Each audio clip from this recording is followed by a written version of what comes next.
अस्सलाम वालेकुम। Hope you are doing well. हमने ब्लॉक 7 की फार्माकोलॉजी स्टार्ट की थी जिसमें हम फार्माकोकाइनेटिक्स कर चुके हैं। अब है फार्माकोडायनामिक्स। फार्माकोकाइनेटिक्स में क्या था कि बॉडी ड्रग के साथ क्या करती है, कैसे उसको एब्जॉर्ब करती है, मेटाबोलाइज करती है, डिस्ट्रीब्यूट करती है और एलिमिनेट करती है। लेकिन जो फार्माकोडायनामिक्स है उसमें ये होगा कि ड्रग बॉडी के साथ क्या करता है। ड्रग जब बॉडी में एंटर हो जाता है तो अपना एक्शन कैसे परफॉर्म करता है। सबसे पहले जब भी हमने कोई मेडिसिन ली, कोई भी ड्रग लिया, तो वो साइड ऑफ एक्शन पे जाएगा। जैसे कि किसी ड्रग का साइड ऑफ एक्शन ब्रेन है, फॉर एग्जांपल पैरासीटामोल है ना, तो उसका एक्शन क्या होगा, ब्रेन में होगा। तो वो सबसे पहले जाएगी ब्रेन में। कोई ऐसी ड्रग है जो कि हम लिवर डिजीज के लिए ले रहे हैं तो वो लिवर में जाएगी। कोई ऐसी ड्रग है जो हम कार्डियोवास्कुलर सिस्टम के लिए ले रहे हैं तो वो हार्ट में जाएगी। इसी तरह सबसे पहले ड्रग वहां जाएगी जहां पे उसने काम करना है। वहां जाके क्या करेगी, अपने रिसेप्टर के साथ बाइंड करेगी। हर ड्रग का रिसेप्टर होता है, स्पेसिफिक रिसेप्टर होता है जिसके ऊपर उसने बाइंड करना होता है और अपना काम करना होता है। तो जब ड्रग रिसेप्टर के साथ बाइंड कर गई तो फिर सेलुलर रिस्पॉन्स जनरेट होगा। सेलुलर रिस्पॉन्स कुछ भी हो सकता है, कोई भी बायोलॉजिकल रिस्पॉन्स हो सकता है। जैसे कि पैरासीटामोल की एग्जांपल है, उसने क्या करना है, हेडेक को रिलीव करना है या पेन को रिलीव करना है, तो वो उसका सेलुलर रिस्पॉन्स होगा। तो ये एग्जांपल देखें, हेडेक में क्या होता है कि प्रोस्टाग्लैंडिन्स ब्रेन से रिलीज होते हैं। तो जो प्रोस्टाग्लैंडिन है तो वो बनते कैसे हैं, कॉक्स एंजाइम को सिंथेसाइज कराता है प्रोस्टाग्लैंडिन्स को। तो ये जो पैरासीटामोल है ना, ये इस कॉक्स एंजाइम को इनहिबिट कर देगी ताकि प्रोस्टाग्लैंडिन ना बने, ना ही पेन सिग्नल जनरेट हो ब्रेन के अंदर और हेडेक रिलीव हो जाए। That's it. फार्माकोडायनामिक्स में अगर आपको ये चीज समझ आ गई ना कि ड्रग बाइंड करेगा रिसेप्टर के साथ, ड्रग रिसेप्टर कॉम्प्लेक्स बनेगा और फिर सेलुलर रिस्पॉन्स जनरेट होगा, बस इतनी सी बात है इसमें। बाकी सब चीजें इसी से ही इंटरलिंक्ड हैं। ये याद रखना है कि ड्रग लिया हमने, ड्रग रिसेप्टर कॉम्प्लेक्स पे ना सेलुलर रिस्पॉन्स जनरेट होगा, हमें अपना रिस्पॉन्स मिल जाएगा जो हम चाहते हैं, जैसे कि हेडेक रिलीफ है या कोई भी थेरेपेटिक इफेक्ट है, एंड दैट्स इट। अब जो बाकी सारा चैप्टर है ना, वो जो फर्स्ट हमने पेज पढ़ा है ना, उसी की आगे से डिटेल्स हैं।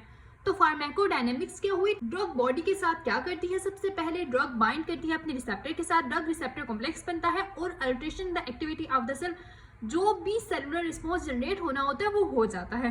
अब ये रिसेप्टर्स क्या चीज होते हैं, रिसेप्टर्स ऐसे बायोलॉजिकल मॉलिक्यूल्स होते हैं जिसके साथ ड्रग ने बाइंड करना होता है और इफेक्ट प्रोड्यूस करना होता है।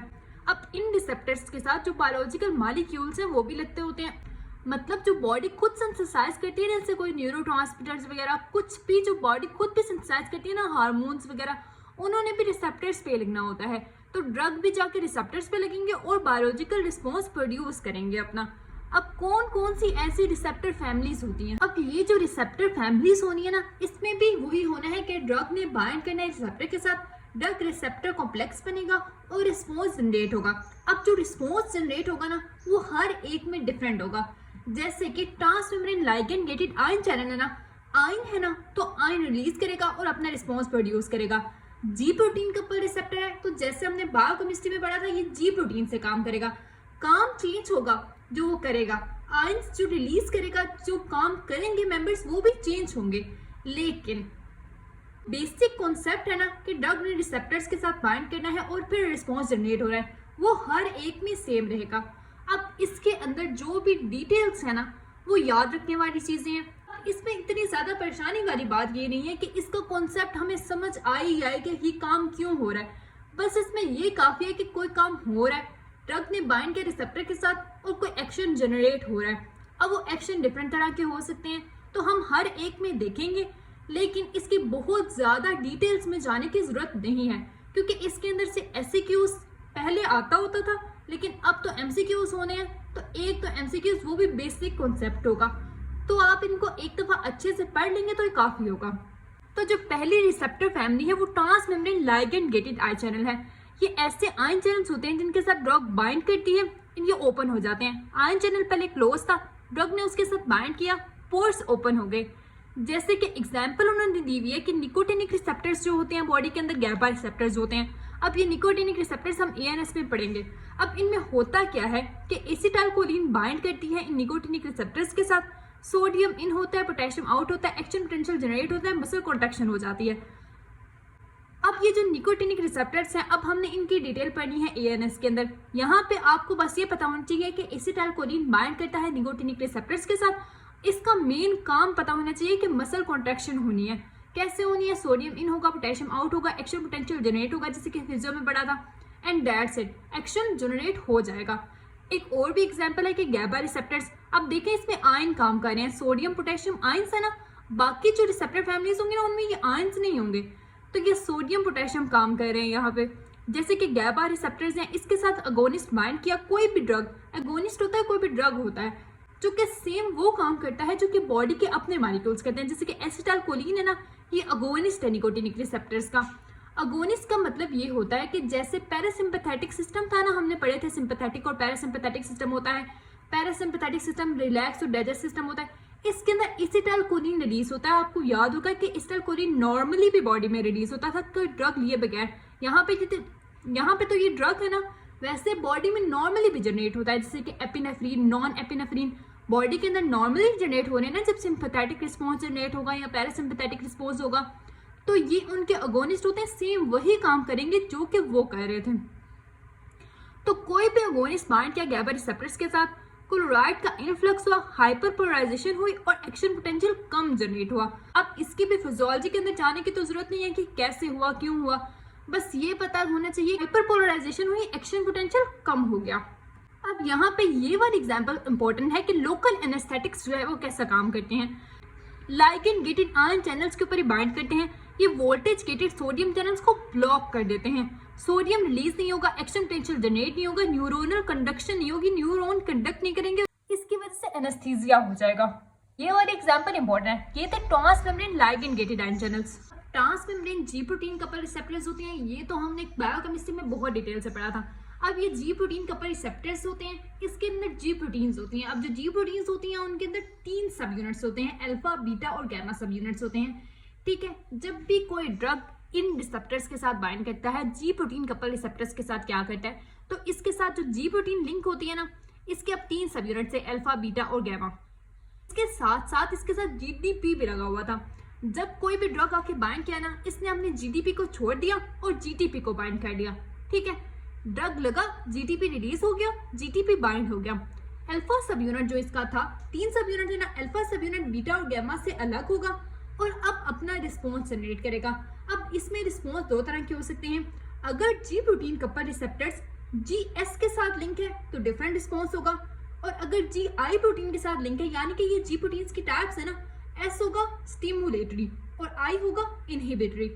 तो अगर स्टिमुलेटरी के साथ बाइंड करेगा तो स्टिमुलेशन होगी, कोई एक्साइटेटरी इफेक्ट प्रोड्यूस होगा। अगर इनहिबिटरी के साथ बाइंड करेगा तो किसी चीज की इनहिबिशन होगी। तो सबसे पहले क्या हुआ, ड्रग ने बाइंड किया जी प्रोटीन कपल रिसेप्टर्स के साथ, जी प्रोटीन के साथ जीटीपी लगा हुआ था, लेकिन उसने उसको रिलीज किया, जीटीपी को बाइंड किया। अब जी प्रोटीन के 3 सब यूनिट्स थे, अल्फा, बीटा और गैमा।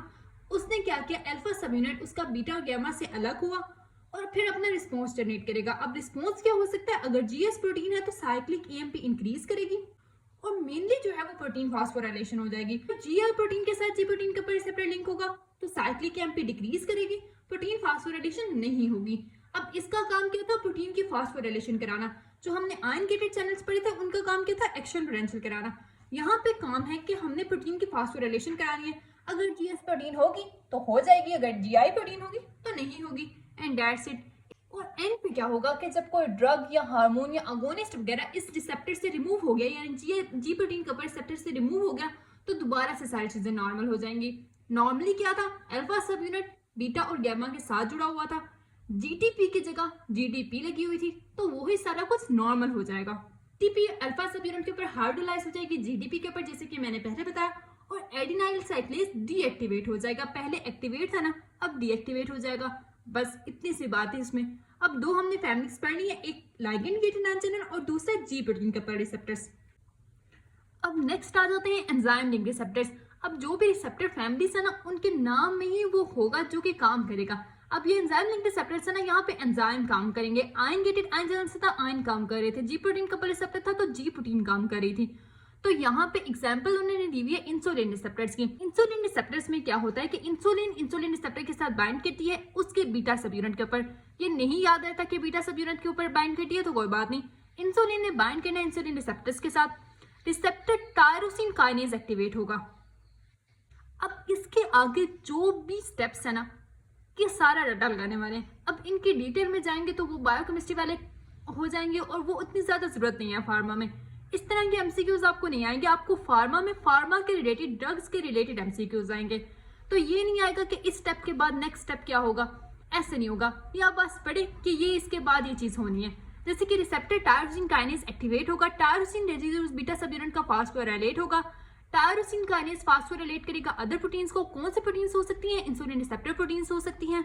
अब ये जो इंसुलिन रिसेप्टर प्रोटीन्स है, इन्होंने और प्रोटीन काइनेज को एक्टिवेट किया और इस तरह से बायोलॉजिकल एक्शन हुआ इंसुलिन का। तो ये जो बाकी स्टेप्स थे ये तो याद करने वाली चीजें हैं कि ये स्टेप हुआ, फिर उसके बाद ये स्टेप हुआ, ये स्टेप हुआ, तो ये याद रखने वाली चीजें हैं। मेन काम क्या है कि इंसुलिन ने बाइंड किया इंसुलिन रिसेप्टर्स के साथ, ड्रग रिसेप्टर कॉम्प्लेक्स बना और एक्शन जनरेट हुआ। अब एक्शन किन स्टेप्स में जनरेट हुआ ये आपने याद रखने हैं। तो इंट्रासेलुलर रिसेप्टर्स कहाँ होंगे? सेल के अंदर होंगे, न्यूक्लियस के पास होंगे। अब सेल के अंदर कौन सी चीजें जा सकती हैं? हमने फार्माकोकाइनेटिक्स में पढ़ा था ना कि जो लिपिड सोल्यूबल चीजें होती हैं वो ही लिपिड बायलर को क्रॉस कर सकती हैं। तो यहाँ पे ऐसे ड्रग जो कि लिपिड सोल्यूबल होंगे ना, वो ही इन रिसेप्टर्स के साथ बाइंड कर सकेंगे और कोई वाटर सोल्यूबल वगैरह नहीं बाइंड कर सकेंगे, क्योंकि लिपिड बायलर से गुजर के रिसेप्टर के ऊपर जाके बाइंड होना है। तो लिपिड सोल्यूबल लाइगेंड जैसे कि स्टेरॉइड्स वगैरह ऐसी चीजें क्या होंगी, डिफ्यूज करेंगे सेल मेम्ब्रेन से गुजरेंगी और बाइंड करेंगे इंटरसेलुलर रिसेप्टर्स के साथ और अपना एक्शन प्रोड्यूस कर देंगी। क्या एक्शन हो सकता है? रिसेप्टर लाइगेंड कॉम्प्लेक्स बना, न्यूक्लियस में एंटर हुआ, ट्रांसक्रिप्शन फैक्टर को एक्टिवेट किया, जीन एक्सप्रेशन को रेगुलेट किया, alter transcription of DNA to RNA और प्रोटीन सिंथेसिस। अब इनका काम क्या था कि इन्होंने जीन ट्रांसक्रिप्शन को रेगुलेट करना है, यानी कि जिस स्टेप से डीएनए से आरएनए बनता है और प्रोटीन सिंथेसाइज होती हैं, उस स्टेप को इन्होंने रेगुलेट करना था, या तो उसको एक्टिवेट करना था या उसको इनहिबिट करना था। तो ये अपना काम इस तरह से करेंगे, इन स्टेप्स में करेंगे। तो मेन फिर वही चीज कि ड्रग आया, रिसेप्टर के साथ बाइंड हुआ, ड्रग रिसेप्टर कॉम्प्लेक्स बना, एक्शन जनरेट हो गया, एक्शन चेंज हो सकता है। जैसे कि यहाँ पे क्या है, रेगुलेशन ऑफ ट्रांसक्रिप्शन, डीएनए की आरएनए में कन्वर्जन और प्रोटीन सिंथेसिस। तो दैट्स इट, ये थी हमारे पास बेसिक रिसेप्टर फैमिलीज। फिर अब इसके बाद जो भी आएंगी ना, अब हमारे पास ज्यादा डेफिनेशंस या फार्माकोडायनेमिक्स में है डेफिनेशन। अब अफिनिटी क्या होती है? कि अफिनिटी होती है कि एक ड्रग है वो अपने रिसेप्टर के साथ बाइंड कर जाए, बस। जो बाइंडिंग है ना, जिसके हमने एंजाइम्स में पहले पढ़ा था एफएससी में, एंजाइम किसी स्पेसिफिक सबस्ट्रेट को बाइंड करते हैं। तो यहाँ भी ऐसा होगा, एक ड्रग है वो रिसेप्टर के साथ बाइंड कर दिया, हम इस पे खुश हो गए कि उसकी अफिनिटी तो है बहुत अच्छी, लेकिन एफिकेसी क्या होगी कि वो बाइंड तो कर रहा है लेकिन क्या वो अपना काम कर रहा है? खाली बाइंड करेगा तो हमें इससे क्या फायदा? ड्रग बाइंड भी करे और फिर अपना काम भी करे, तो उसको कहेंगे efficacy. Ability of drug to trigger pharmacological response, response उसने जनरेट किया है ड्रग रिसेप्टर कॉम्प्लेक्स बनाने के बाद। अफिनिटी में क्या था कि सिर्फ ड्रग रिसेप्टर कॉम्प्लेक्स बन गया, ठीक है। फिर आ जाती है पोटेंसी की डेफिनेशन। पोटेंसी होती है कि कितना हमें ड्रग चाहिए एक इफेक्ट प्रोड्यूस करने के लिए। अब जो डिफरेंट ड्रग्स होते हैं ना, वो पोटेंसी उनकी डिफरेंट होती है। कोई ऐसा ड्रग होता है जो थोड़ा सा देंगे वो अपना इफेक्ट प्रोड्यूस कर देगा, कुछ ऐसे ड्रग होते हैं जो कि हमें लार्ज डोजेस में देने पड़ते हैं तब वो अपना एक्शन प्रोड्यूस करते हैं। तो amount of drug needed to produce an effect क्या होती है? पोटेंसी। हम कहेंगे कि ये ड्रग इस ड्रग से ज्यादा पोटेंट है जब वो थोड़ी अमाउंट पे अपना काम कर सकेगा। लाइगेंड क्या होता है? कोई भी मॉलिक्यूल, ड्रग, न्यूरोट्रांसमीटर्स, हार्मोन्स, कोई भी मॉलिक्यूल जो कि रिसेप्टर के साथ बाइंड कर सकता है ना, उसको हम कह देते हैं कि लाइगेंड है। अब रिसेप्टर फैमिलीज में बहुत जगह ये लफ्ज आया है लाइगेंड। ये ड्रग के लिए भी यूज हो सकता है, हार्मोन्स के लिए भी, न्यूरोट्रांसमीटर्स के लिए भी। कोई भी ऐसी चीज जो कि रिसेप्टर के साथ बाइंड करेगी ना, उसके लिए लाइगेंड का वर्ड यूज हो सकता है। तो नेक्स्ट देखें, अब ये जो रिसेप्टर्स होते हैं ना बॉडी के अंदर, ये नॉर्मली भी काम कर रहे होते हैं। ऐसे नहीं होता कि हमने कोई मेडिसिन ली तब कोई नया रिसेप्टर जनरेट हो गया। ये रिसेप्टर्स बॉडी के अंदर पहले ही हैं और इनके ऊपर जो बॉडी के अंदर मॉलिक्यूल्स प्रोड्यूस हो रहे हैं ना, वो अपना काम कर रहे हैं। ऐसे नहीं होता कि अल्लाह ताला ने स्पेशल रिसेप्टर्स रखे हों कि ये कोई बंदा इस तरह मेडिसिन लेगा तो उसके ऊपर, नहीं, ऐसा नहीं होता। रिसेप्टर्स नॉर्मली भी काम कर रहे होते हैं। अब किसी के अंदर वो नॉर्मली काम नहीं ना हो रहा तो तब हमें मेडिसिन देने की जरूरत पड़ती है। जैसे कि किसी पर्सन को हेडेक है ना, तो बॉडी के अंदर रिस्पॉन्स जनरेट होगा कि हेडेक रिलीफ हो सके। जब बॉडी के अंदर जो मॉलिक्यूल्स हैं वो अपना काम नहीं कर सकेंगे रिसेप्टर के साथ बाइंड करके, तब ड्रग लेने की जरूरत पड़ेगी, तब पर्सन को लगेगा कि मेरी हेडेक ठीक नहीं हो रही है, मुझे मेडिसिन लेनी चाहिए। फिर वो ड्रग जाके उन्हीं रिसेप्टर्स के ऊपर उन्हीं मॉलिक्यूल के जैसा काम करेगी और फिर एक्शन जनरेट होगा। ठीक है ना। तो अब कुछ ड्रग्स ऐसे होते हैं जो कि अगोनिस्ट होते हैं और कुछ एंटागोनिस्ट होते हैं। अब ये जो अगोनिस्ट होते हैं ना, ये सेम वो काम करेंगे जो कि रिसेप्टर्स के साथ कोई मॉलिक्यूल बाइंड कर रहा था ना, उसने करना था। और अगर बहुत ज्यादा कोई रिस्पॉन्स जनरेट हो रहा है, बहुत ज्यादा कोई चीज सिंथेसाइज हो रही है, जैसे कि प्रोस्टाग्लैंडिन सेडेक में बहुत ज्यादा सिंथेसाइज हो रही है, तो हम उसमें एंटागोनिस्ट देंगे ताकि उसको रोक सकें, इनहिबिट कर सकें। हमें इतना नहीं चाहिए। कोई चीज ज्यादा हो तब भी नुकसानदेह, कोई चीज कम हो तब भी नुकसानदेह। तो इसलिए हम डिफरेंट तरह के ड्रग्स देते हैं। अगर ऐसा होता कि सिर्फ अगोनिस्ट ही है, एक ड्रग लिया हमने, उसने रिसेप्टर पे जाके काम को इंक्रीज ही कराना है, तो ऐसे तो नहीं ना चलेगा। ऐसे वो ज्यादा चीज सक्रीट होने लग जाएगी, वो बॉडी के लिए हार्मफुल होगी। तो इसलिए डिफरेंट तरह के ड्रग्स होते हैं, कुछ अगोनिस्ट होते हैं, कुछ एंटागोनिस्ट भी होते हैं। तो अगोनिस्ट वो ड्रग होगा जो कि एक्टिवेट करेगा रिसेप्टर्स को to produce an effect similar to which a physiological signaling molecule, यानी कि जो बॉडी के अंदर मॉलिक्यूल रिलीज हो रहे थे, वो जो काम कर रहे थे ना, सेम वही काम इस अगोनिस्ट में भी करना है। अब इसकी हाई अफिनिटी होती है, यानी कि ये ड्रग रिसेप्टर के साथ बाइंड कर सकता है। बाइंड करने के बाद क्या वो अपना काम कर सकता है? तो यस, एफिकेसी भी इसकी हाई होती है। एग्जाम्पल क्या दिया उन्होंने? एसिटाइलकोलिन। अब जैसे कि मैंने आपको पहले बताया था कि जो पैरासिम्पैथेटिक नर्वस सिस्टम होता है, उसके अंदर नॉर्मली एसिटाइलकोलिन जनरेट होता है। एसिटाइलकोलिन ड्रग भी है, यानी कि मेडिसिन भी है, और एसिटाइलकोलिन हार्मोन भी जो कि बॉडी के अंदर जनरेट होता है। ये एक्ट करेगा मस्कुलिनिक रिसेप्टर्स के ऊपर। नाम नहीं याद रहता तो एसिटाइलकोलिन एक्ट करेगा रिसेप्टर के ऊपर, पैरासिम्पैथेटिक इफेक्ट प्रोड्यूस करेगा। पैरासिम्पैथेटिक इफेक्ट रिलैक्स और डाइजेस्ट वाला सिस्टम होता है।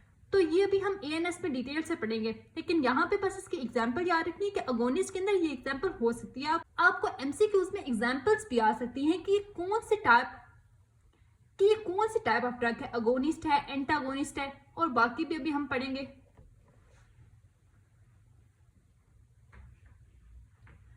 फिर नेक्स्ट, अगोनिस्ट की टाइप्स कौन कौन सी होती हैं? क्या सारी ड्रग्स ऐसे होते हैं जो कि फुल अगोनिस्ट होते हैं, यानी कि सेम वही काम करेंगे जो कि नॉर्मली कोई मॉलिक्यूल बॉडी के अंदर कर रहा था? तो नहीं, पार्शियल अगोनिस्ट भी होते हैं और इनवर्स अगोनिस्ट भी होते हैं। पार्शियल अगोनिस्ट वो होते हैं जो कि थोड़ा सा वो काम करेंगे जो कि मॉलिक्यूल कर रहा था। Agent which activate receptor to produce submaximal effect, थोड़ा सा इफेक्ट प्रोड्यूस करेंगे। एग्जाम्पल उन्होंने दी हुई है, ब्यूप्रेनोफिन जो है ना, वो एक्ट करती है ओपाइड रिसेप्टर्स के ऊपर और मॉर्फिन से कम इफेक्ट प्रोड्यूस करती है। जितना मॉर्फिन ने प्रोड्यूस किया होता है ना, उससे कम इफेक्ट प्रोड्यूस करती है। ये नॉर्मली मॉर्फिन ओपाइड रिसेप्टर्स के ऊपर एक्ट करती है और फुल रिस्पॉन्स प्रोड्यूस करती है। लेकिन जब ये ड्रग बाइंड करेगी ना ओपाइड रिसेप्टर्स के ऊपर, तो फुल रिस्पॉन्स जनरेट नहीं होगा, पार्शियल रिस्पॉन्स जनरेट होगा। इसी तरह इनवर्स अगोनिस्ट होते हैं जो कि ऑपोजिट इफेक्ट प्रोड्यूस करते हैं अगोनिस्ट का। वो किसी चीज को इंक्रीज करा रहा था, ये किसी चीज को डिक्रीज करा देंगे। प्रोपेनोलोल ना बीटा रिसेप्टर्स को ब्लॉक करता है, एक ये एग्जांपल हो सकती है।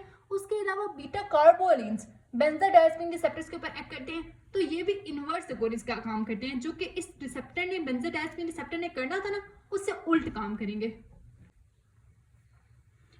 तो अगोनिस्ट क्या थे? जो कि सेम इफेक्ट प्रोड्यूस कर रहे थे फार्माकोलॉजिकल सिग्नलिंग मॉलिक्यूल जैसा, किसी भी मॉलिक्यूल के जैसे जो कि नॉर्मली काम हो रहा था। एंटागोनिस्ट होंगे, उस नॉर्मल काम को इनहिबिट कर देंगे, काम को खराब करने के लिए आएंगे।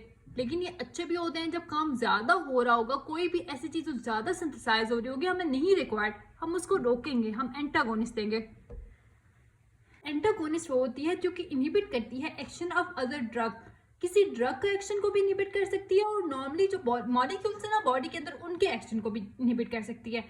ऐसा भी हो सकता है कि एक ड्रग हमने दिया जो कि बहुत ज्यादा एक्शन कर रहा था, अब हमने उसको इनहिबिट करने के लिए ना, कि हमें अपना रिस्पॉन्स जितना हमें चाहिए था उतना जनरेट हो गया, अब हम कोई और मेडिसिन दें ताकि वो उस ड्रग को इनहिबिट कर सके।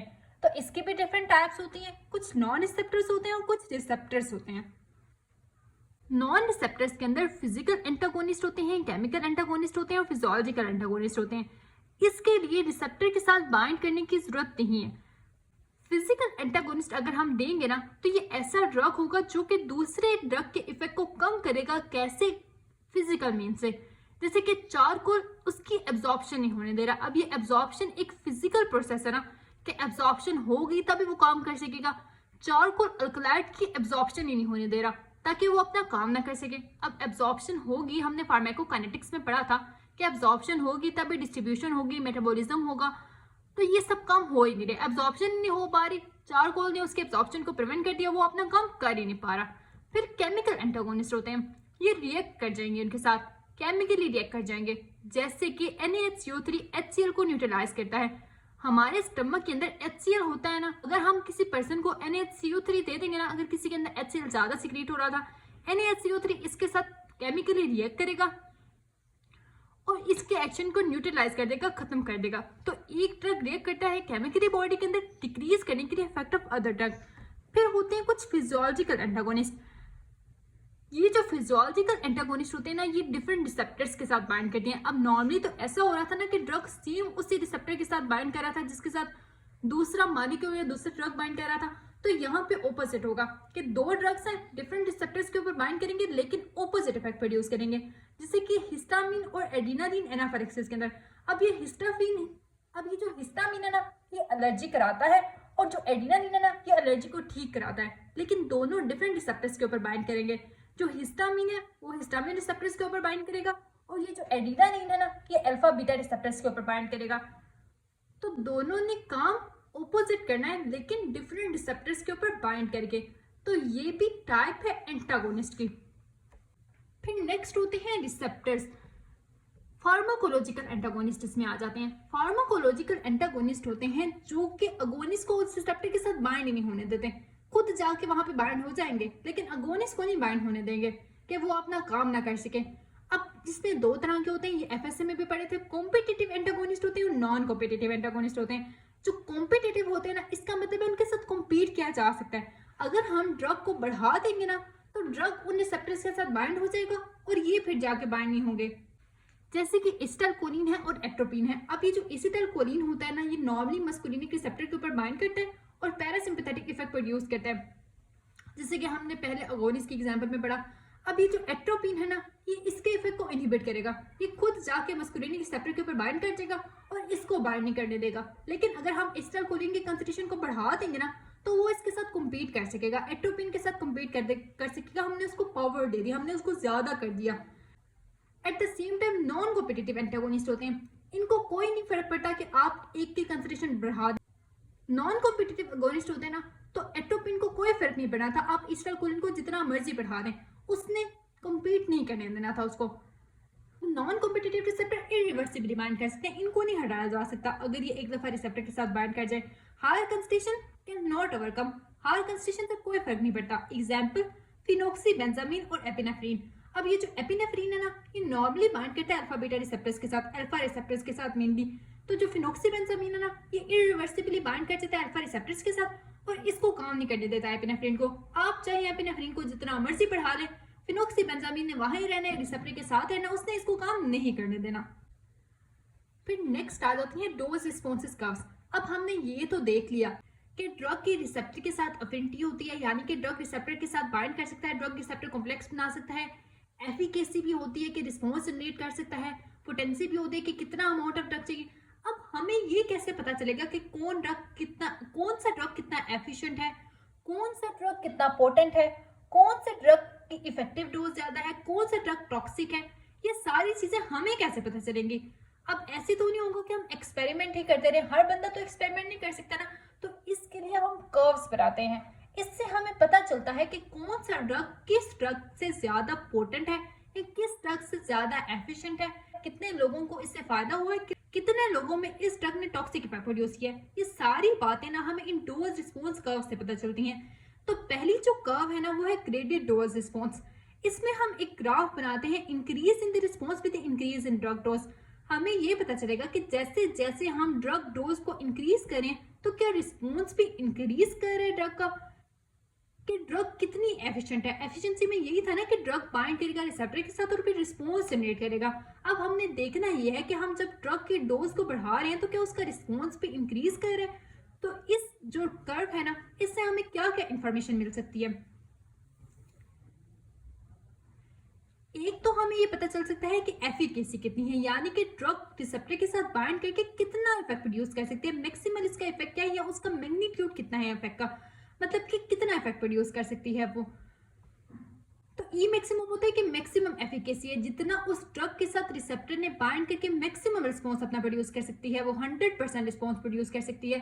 के अंदर जो हमें पता चलता है, इसमें जो हमारे पास काम की डी चीज वो EC50 होती है, जिसको हम देखते हैं कि कितनी पोटेंसी है। पोटेंसी ऐसे समझ लिए कि डिपेंड करती है EC50 के ऊपर। EC50 कंसंट्रेशन होती है ड्रग की, जो कि 50% इफेक्ट प्रोड्यूस करती है। हम इसको कंपैरिजन के लिए यूज करते हैं। अगर किसी ड्रग की लेस EC50 होगी ना, मतलब कि उसका यह है कि वो ज्यादा पोटेंट होगी। जैसे कि इस ग्राफ में देखें आप, दो ड्रग्स हैं, एक ए है और एक बी है। अब ये देखें, जो ए वाली ड्रग है ना, उसका बॉक्स बड़ा बन रहा है, ये सेकंड वाली लाइन ए वाले ड्रग की है, लेकिन 50% के ऊपर। लेकिन जो बी वाली ड्रग है ना, उसका छोटा बन रहा है बॉक्स। तो पोटेंसी हम कहेंगे कि बी की ज्यादा है एज कम्पेयर टू ए। तो जो ग्रेडेड डोज रिस्पॉन्स कर रहा है, उससे हमें एफिकेसी पता चलती है किसी ड्रग की और पोटेंसी पता चलती है। तो नेक्स्ट आ जाता है quantal dose response. Quantal dose response में हम ये चेक करते हैं कि हमने एक पॉपुलेशन को मेडिसिन दी, जैसे कि 50% से ना हमने उनको एक मेडिसिन दी। अब हमने ये देखना है कि इस मेडिसिन का हाफ लोगों के ऊपर क्या इफेक्ट हुआ है, यानी कि 50 में से 25 लोगों के ऊपर क्या इफेक्ट हुआ है। ज्यादा इफेक्टिव है कि ज्यादा टॉक्सिक है, कितने लोगों को इफेक्ट हुआ है, कितने लोगों के अंदर अच्छा रिस्पॉन्स किया उसने, कितने लोगों को वो टॉक्सिसिटी की तरफ लेके गई है। तो ये हमें बताएगा पॉपुलेशन के ऊपर किसी ड्रग की डोज का क्या इफेक्ट हुआ है।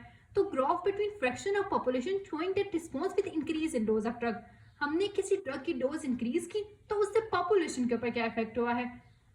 इससे हमें क्या क्या चीजें पता चलती है। एक तो मीडियन इफेक्टिव डोज, कि किसी ड्रग की इफेक्टिव डोज कितनी है। Dose of drug that produce desired therapeutic effect in 50% of the population. अगर कोई ऐसा ड्रग है जो कि 50% ऑफ द पॉपुलेशन के अंदर अच्छा इफेक्ट प्रोड्यूस कर रहा है, इफेक्टिव है, तो हम कह देंगे कि इसकी मीडियन इफेक्टिव डोज अच्छी है, ये डोज यूज हो सकती है पॉपुलेशन के अंदर, क्योंकि बहुत से लोगों के अंदर इसने अच्छा रिस्पॉन्स किया है। सेम उसी पॉइंट के ऊपर अगर टॉक्सिक इफेक्ट किसी ड्रग का ज्यादा होगा तो हमें ये पता चल जाएगा कि इसकी टॉक्सिसिटी ज्यादा लोगों के अंदर ज्यादा है। तो अगर 50% के अंदर वो काम सही कर रही होगी तो हम कह देंगे कि वो इफेक्टिव है। अगर 50% के अंदर वो काम ठीक नहीं कर रही होगी, हम कह देंगे कि वो टॉक्सिक है। और लीथल वो होगा जो कि डेथ तक पहुंचा दिया किसी पर्सन को। Dose of drug that cause death in 50% of the population. अब हमने अगर ये चेक करना हो ना कि पैराडोज कितनी लेंगे तो बंदा मर सकता है, तो वो हम उसकी लीथल डोज से चेक करेंगे। तो इस तरह हमें किसी भी ड्रग की इफेक्टिव डोज, टॉक्सिक डोज और लीथल डोज पता चल सकती है क्वांटल डोज रिस्पॉन्स कर्व से। फिर नेक्स्ट और लास्ट कुछ डेफिनेशंस रह गए हैं, जैसे कि अब स्पेयर रिसेप्टर्स हैं। अब बॉडी के अंदर ऐसा नहीं होता कि एक ड्रग हमने ली और जितने भी रिसेप्टर्स उससे लिंक करते थे, जितने रिसेप्टर्स के साथ वो बाइंड कर सकती थी, उन सब के साथ बाइंड करेगी तो इफेक्ट प्रोड्यूस होगा। ऐसा नहीं होता। डिफरेंट रिसेप्टर्स के लिए डिफरेंट ड्रग की डोज चाहिए होती है। तो स्पेयर रिसेप्टर्स ऐसे रिसेप्टर्स होते हैं जो कि ड्रग के साथ बाइंड नहीं किए होते, स्पेयर पड़े होते हैं, लेकिन ड्रग अपना मैक्सिमम इफेक्ट प्रोड्यूस कर रही होती है। जैसे कि इंसुलिन रिसेप्टर्स, इंसुलिन जब कुछ रिसेप्टर्स के साथ बाइंड कर जाती है ना, तो वो अपना मैक्सिमम इफेक्ट प्रोड्यूस कर सकती है। अब बाकी जो भी इंसुलिन रिसेप्टर्स ना, वो स्पेयर पड़े होंगे, वो अपना कोई काम नहीं कर रही, उनके साथ कोई ड्रग नहीं बाइंड कर रही, लेकिन हमें जो मैक्सिमम इफेक्ट चाहिए ना, वो प्रोड्यूस हो रहा है। तो हम ऐसे रिसेप्टर्स को स्पेयर रिसेप्टर्स कहेंगे जिनके साथ ड्रग बाइंड नहीं कर रहा। फिर है थेरेप्यूटिक इंडेक्स और थेरेप्यूटिक विंडो। जो थेरेप्यूटिक इंडेक्स होती है ना, जो हमने पहले ग्रेडेड डोज रिस्पॉन्स के अंदर कैलकुलेशंस की थी ना, हमने मीडियन टॉक्सिक और मीडियन इफेक्टिव डोज कैलकुलेट की थी, ये उनकी रेशियो होती है। तो थेरेप्यूटिक इंडेक्स होते हैं रेशियो मीडियन टॉक्सिक डोज का और मीडियन इफेक्टिव डोज का। अगर किसी ड्रग का थेरेप्यूटिक इंडेक्स ज्यादा होगा, उसका मतलब है कि वो सेफर है ड्रग, और अगर थेरेप्यूटिक इंडेक्स कम होगा तो इसका मतलब है कि उसको मॉनिटरिंग की जरूरत है, वो टॉक्सिक है ड्रग। फिर नेक्स्ट आ जाती है थेरेप्यूटिक विंडो। थेरेप्यूटिक विंडो होती है वो सेफ रेंज जो कि मिनिमम थेरेप्यूटिक कंसंट्रेशन और मिनिमम टॉक्सिक कंसंट्रेशन में होती है। जैसे कि हम कहें कि किसी ड्रग की थेरेप्यूटिक विंडो 15 मिलीग्राम से 20 मिलीग्राम तक है, यानी कि अगर हमने इतनी ड्रग दे दी ना, वो इन सेंटर आएगी मिनिमम थेरेप्यूटिक इफेक्ट के और मिनिमम टॉक्सिक इफेक्ट के। हमें ना बहुत कम थेरेप्यूटिक इफेक्ट चाहिए, यानी ऐसा ही ना हो कि जिस चीज के लिए हम मेडिसिन ले रहे हैं वो उतनी हो ही ना, उतने कंसंट्रेशन के अंदर ही ना हो, और इतनी ज्यादा भी नहीं देनी होती कि वो टॉक्सिक इफेक्ट प्रोड्यूस करे। तो एक रेंज हम रख लेते हैं कि इतनी हम ड्रग देंगे ना तो ये इनफ होगी, वो उस रेंज को हम कहते हैं कि ये थेरेप्यूटिक विंडो है। फिर नेक्स्ट आ जाता है टैकिफाइलेक्सिस और टॉलरेंस। अगर कोई पर्सन एक ही मेडिसिन बार बार लिए जा रहा है, बहुत ज़्यादा बार लिए जा रहा है, जैसे कि अमोक्सिसिलिन है ना, अगर हम बहुत ज़्यादा यूज़ करने लग जाते हैं ना तो बॉडी उससे टॉलरेट हो जाती है। अब हम मेडिसिन ले भी रहे हैं ना, तब भी उसका हमें कोई इफेक्ट नहीं हो रहा, तो इसको कहते हैं टॉलरेंस। और टेकीफिलैक्सिस ये होती है कि थोड़े टाइम के अंदर हमने बहुत ज़्यादा बार ड्रग को ले लिया है। तो टॉलरेंस जो होती है ना, वो ग्रेजुअल होते हैं, मतलब कि आहिस्ता आहिस्ता होता है, ऐसे नहीं होता कि एकदम डेवलप हो जाए। जरा सा कुछ हुआ अमोक्सिसिलिन ले ली, जरा सा कुछ हुआ अमोक्सिसिलिन ले ली, तो इस तरह बॉडी के अंदर टॉलरेंस डेवलप हो जाती है, बॉडी उस ड्रग को रिस्पॉन्स करती ही नहीं है। जैसे कि एग्जांपल मॉर्फिन की, मॉर्फिन पेन के लिए देते हैं ना, अगर बहुत ज्यादा देंगे ना तो ये अपना इफेक्ट प्रोड्यूस नहीं कर सकेगी। टेकीफायरेक्सिस क्या होती है कि rapid decrease in the response after repeated doses. Short time के अंदर हमने इतनी दफा ड्रग दे दी कि अब वो अपना काम ही नहीं कर रही। इसमें क्या होता है, डिप्लीशन हो जाती है न्यूरोट्रांसमीटर्स की, या रिसेप्टर डिसेंसिटाइज हो जाते हैं कि अब वो कह रहे हैं कि हमने इस ड्रग के साथ काम ही नहीं करना, बहुत ज्यादा काम करा रही है ये। जैसे कि नेजल डिकंजेस्टेंट अगर हम दें, बार बार देंगे ना तो वो काम नहीं करेंगे। एंड दैट्स इट, फार्माकोडायनामिक्स में यही था। इन नोट्स का लिंक आपको पिन कमेंट में मिल जाएगा, आप नोट्स डाउनलोड करें, और इसमें साथ में एमसीक्यूज पॉइंट्स भी हैं जो कि बुक के लाइंस हैं बेसिकली। अगर बार बार बुक रीड नहीं करनी होती तो इन एमसीक्यूज पॉइंट्स को लाजमी पढ़ लें, और साथ में कैटसन के एमसीक्यूज लाजमी कर लें जो कि एक्सरसाइज के लास्ट में होते हैं। 10 एमसीक्यूज होते हैं, जल्दी से हो जाते हैं, लेकिन वो जरूर करने होते हैं क्योंकि वो यूएचएस में लाजमी आते होते हैं। एंड